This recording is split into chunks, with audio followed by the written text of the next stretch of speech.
আজকের ভিডিওটা কিন্তু প্রত্যেকের জন্য অত্যন্ত কাজের হতে চলেছে। শীত তো চলে যাচ্ছেই, আবার গরম এসে যাচ্ছে। শীত চলে যাওয়া মানে আর কমলালেবু আমরা পাবো না, বাজারে প্রচুর দাম হয়ে যাবে। তাই এখনই কিন্তু বাজারে সস্তা কমলালেবু, বাজার থেকে লেবু কিনে নিয়ে চলে আসুন। আর কিভাবে আজকের লেবুর জুস আমি সংরক্ষণ করব, তার থেকে প্রিমিক্স বানাবো। গরমের সময় ঠান্ডা ঠান্ডা কমলা লেবুর শরবত খেতে পাবেন। সাথে কমলা লেবুর খোসাগুলো ফেলে দেব না, সেটা দিয়েই বানিয়ে নেব অরেঞ্জ ক্যান্ডি।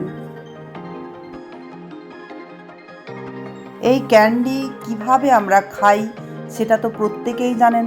আমাদের অনেক সময় হয় কি, অরেঞ্জের ফ্লেভার বাজার থেকে কিনে নিয়ে আসতে হয় কেমিক্যাল, কিন্তু কেমিক্যালযুক্ত ফ্লেভার আমরা খাবো কেন? বাড়িতেই যে খোসা দিয়ে আপনি অরেঞ্জ ক্যান্ডি বানিয়ে নিতে পারবেন। আর সেই খোসা আপনারা কেক, পুডিং, আইসক্রিম যেখানেও হোক আপনার অরেঞ্জ ফ্লেভার দিতে হবে, সেখানে একটু দিয়ে দেবেন। তাছাড়া এমনি যদি অরেঞ্জ ক্যান্ডি খেতে মন চায়, এভাবেও খেয়ে নিতে পারেন। নমস্কার বন্ধুরা, আমি মহুয়া। আমার সকল দর্শক এবং শ্রোতা বন্ধুদের জানাই আরও একবার স্বাগত। কমলা লেবু জুসের প্রিমিক্স এবং খোসা দিয়ে আমি ক্যান্ডি বানানোর জন্য দেখুন কমলা লেবু নিয়ে নিয়েছি। একদম তাজা তাজা ভালো কমলা লেবু নিয়ে নিয়েছি। তারপর চাকুর সাহায্যে ঠিক এইভাবে কেটে নিচ্ছি লম্বা করে। এইভাবে সহজে তাহলে খোসাটা বেরিয়ে যাবে, তার জন্য এইভাবে লম্বা লম্বা করে আপনারা কেটে নেবেন। দেখুন যেভাবে আমি কেটে নিচ্ছি ওইভাবেই। কমলা লেবুর খোসাগুলো ঠিক এইভাবে আমি বের করে নিচ্ছি। দেখুন সমস্ত কমলা লেবুর খোসাগুলো ঠিক একই পদ্ধতিতে আমি ছাড়িয়ে নেব। ছাড়িয়ে নিয়ে আমি এখন রেখে দেব খোসাগুলো, পরে খোসার ব্যবহার করব।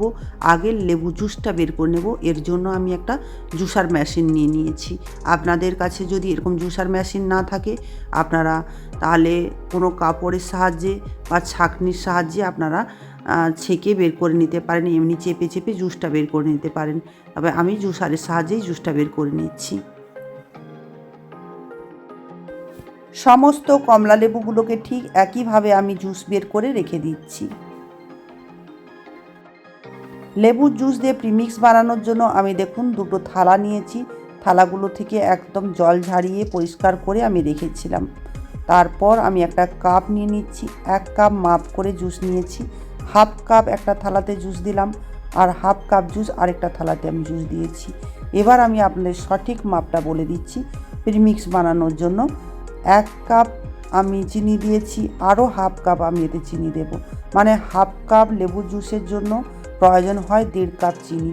যেই কাপটাতে আপনারা জুস মাপ করবেন, ঠিক সেম ওই কাপ দিয়েই আপনারা চিনির মাপটা নেবেন, নাহলে কিন্তু প্রিমিক্স তৈরি হবে না। তারপর দেখুন সঙ্গে সঙ্গে আমি চামচের সাহায্যে এটাকে বিছিয়ে নিচ্ছি। একটুও দেরি করব না, সাথে সাথেই আমি চামচ দিয়ে বিছিয়ে নেব। তারপর ফ্যানের কাছে এটা দিয়ে দেব 24 ঘন্টার জন্য। 24 ঘন্টা পর আপনাদের আমি দেখিয়ে দেব। ততক্ষণে আমি কমলা লেবুর খোসাগুলো আবার নিয়ে চলে এসেছি। খোসা দিয়ে আমি ক্যান্ডি বানাবো, তার জন্য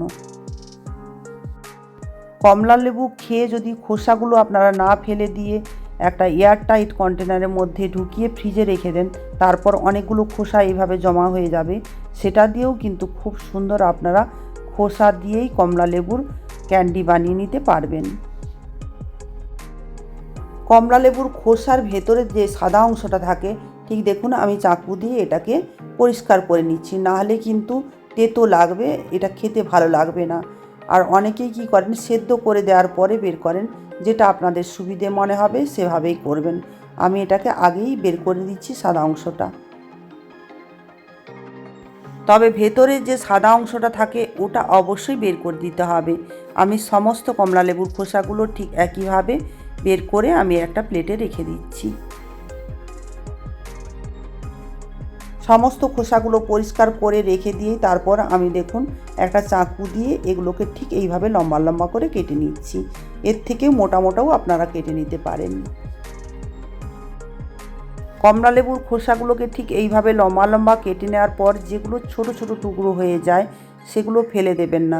সেগুলোকেও হাওয়াতে শুকনো করে নিতে পারেন, কিংবা হালকা রোদ্রুতে আপনারা শুকনো করে রেখে দিতে পারেন।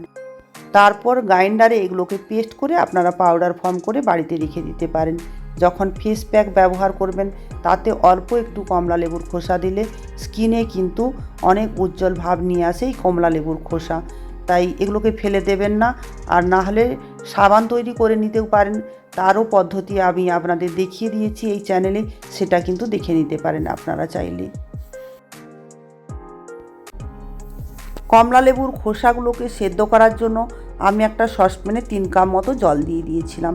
তারপর জলটা ভালোভাবে যখন গরম হয়ে যাবে, দেখবেন জলটা ফুটে যাচ্ছে, তখনই কমলা লেবুর খোসাগুলো দিতে হবে।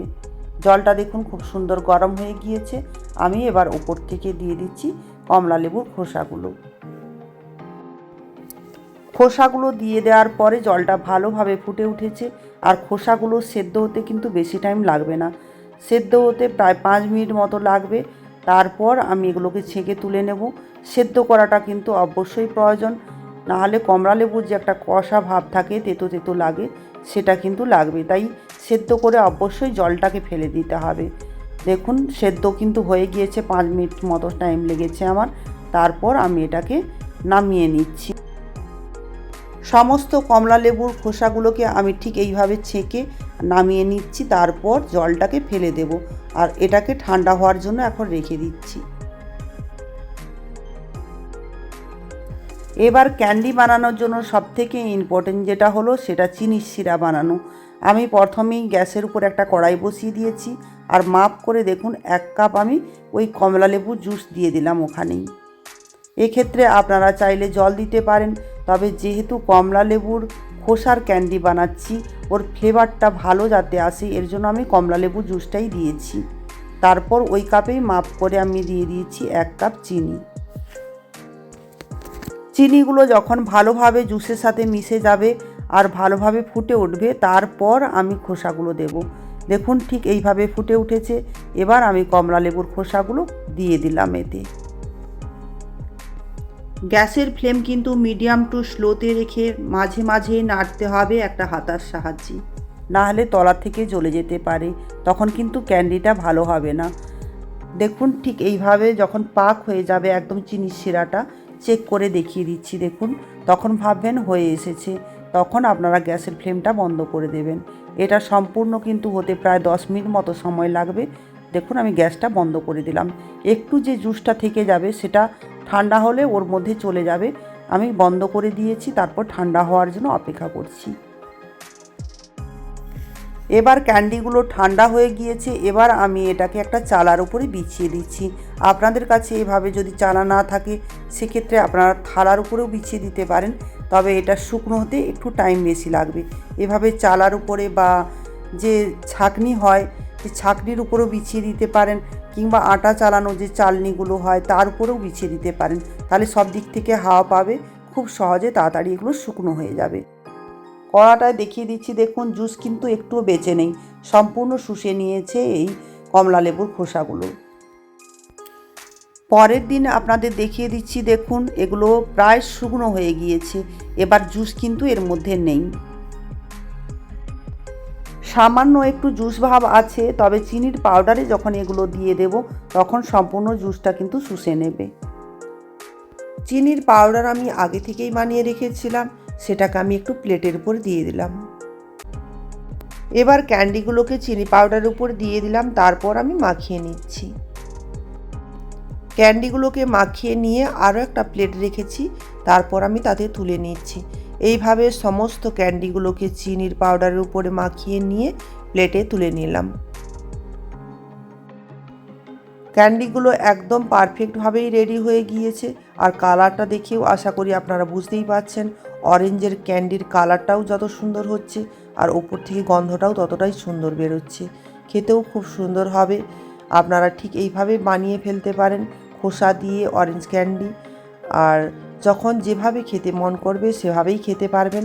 একটা কাঁচের জারের মধ্যে আপনারা এটাকে ভরে রেখে দেবেন। কাঁচের জারের মধ্যে ক্যান্ডিগুলোকে ভরে জারের মুখ বন্ধ করে এবার রেখে দিচ্ছি। 24 ঘন্টা পর এবার আমি থালাটা দেখিয়ে দিচ্ছি, দেখুন যেটা আমি কমলা লেবুর জুসের সাথে চিনি মিশিয়ে ফ্যানের হাওয়াতে শুকনো করতে দিয়েছিলাম, সেটা হালকা হালকা শুকনো হয়ে গিয়েছে। একটা কাঁটা চামচের সাহায্যে আমি এগুলোকে আবার ওলট পালট করে দিচ্ছি। এখনও বাকি আছে সম্পূর্ণ শুকনো হতে আরও 24 ঘন্টা সময় লাগতে পারে। এটা নির্ভর করবে কতটা আপনারা থিকনেস রেখেছেন চিনির, ততটাই টাইম লাগবে। যদি বেশি থিকনেস হয় টাইমটা একটু বেশি লাগে, পাতলা করে বেছানো থাকলে তাহলে তাড়াতাড়ি হয়ে যায়। এখানে একটা কথা আপনাদের বলে রাখি, যখন আপনারা প্রিমিক্স তৈরি করবেন এই থালাটাকে কখনোই আপনারা রোদ্রুতে দেবেন না, সবসময় ফ্যানের তলাতেই এটাকে শুকনো করতে হবে। যদি আপনারা রোদ্রুতে দিয়ে দেন তাহলে কিন্তু প্রিমিক্স তৈরি কখনোই হবে না। চিনিগুলোকে এইভাবে ভেঙে নিয়েছি, আবার 24 ঘন্টার জন্য এটাকে ফ্যানের তলাতে দিয়ে দিচ্ছি। 24 ঘন্টা পর আপনাদের আবার দেখিয়ে দিচ্ছি। 24 ঘন্টা পরে আপনাদের কাছে আমি চলে এলাম আর দেখিয়ে দিচ্ছি। দেখুন একদম শুকনো হয়ে গিয়েছে, ঝরঝরে, একদম মিষ্টি দানার মতো, স্যাঁতসেঁতে কোনো ভাবটাই নেই এর মধ্যে। এবার এটাকে আমি মিক্সার গ্রাইন্ডারে দিয়ে দিচ্ছি, দিয়ে একটা স্মুথ পেস্ট বানিয়ে নেব। চিনির দানাগুলোকে দেখুন আমি খুব সুন্দর করে পেস্ট করে দিয়েছি, একদম মিহি পেস্ট করতে হবে। একদম পেস্ট করে আমি একটা প্লেটের উপরে নামিয়ে নিচ্ছি।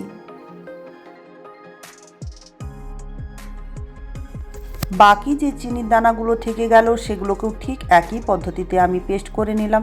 পেস্ট করে ওই একই প্লেটে ঢেলে রেখে দিচ্ছি। এখন এইভাবে আপনারা কমলা লেবুর জুস দিয়ে খুবই সহজে একটা কমলা লেবু প্রিমিক্স বানিয়ে নিতে পারেন।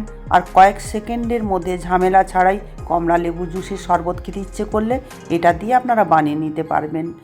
আর এটাকে সংরক্ষণ করার কোনো ঝামেলা নেই, নর্মাল টেম্পারেচারেই আপনারা রেখে দেবেন। ডিপ ফ্রিজেও রাখতে হবে না, বছরের পর বছর রেখে দিলেও এটা কিন্তু নষ্ট হবে না। কমলা লেবুর জুস দিয়ে যখন আপনারা প্রিমিক্সটা বানাবেন তখন দোকানের মতো কালার না হলেও স্বাদ কিন্তু ওই একই থাকবে, একদম কমলা লেবুর যেমন গন্ধ হয় সেভাবেই। কালারটা যদি আপনাদের মনে হয় তাহলে এই শুকনো যে প্রিমিক্সটা বানিয়েছিলেন চিনিতে অল্প একটু ফুড কালার দিয়ে দিতে পারেন। আমি এটা আপনাদের বলবো না যে ফুড কালার দিয়ে দিন, কিন্তু দিলে আপনাদের যদি মনে হয় কালারটা আমার ভালো দরকার তা সেখানে আপনারা কালার একটু দিয়ে দিতেই পারেন।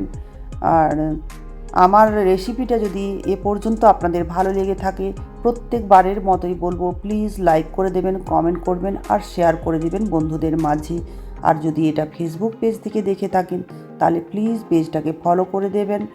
আর ইউটিউব চ্যানেল থেকে যদি দেখেন তাহলে চ্যানেলটাকে সাবস্ক্রাইব করে দেবেন, যাতে করে পরবর্তীকালে আমি কোনো ভিডিও বানালে সবার আগে আপনাদের কাছে নোটিফিকেশন পৌঁছে যায়। সবাই ততক্ষণে ভালো থাকবেন। নমস্কার।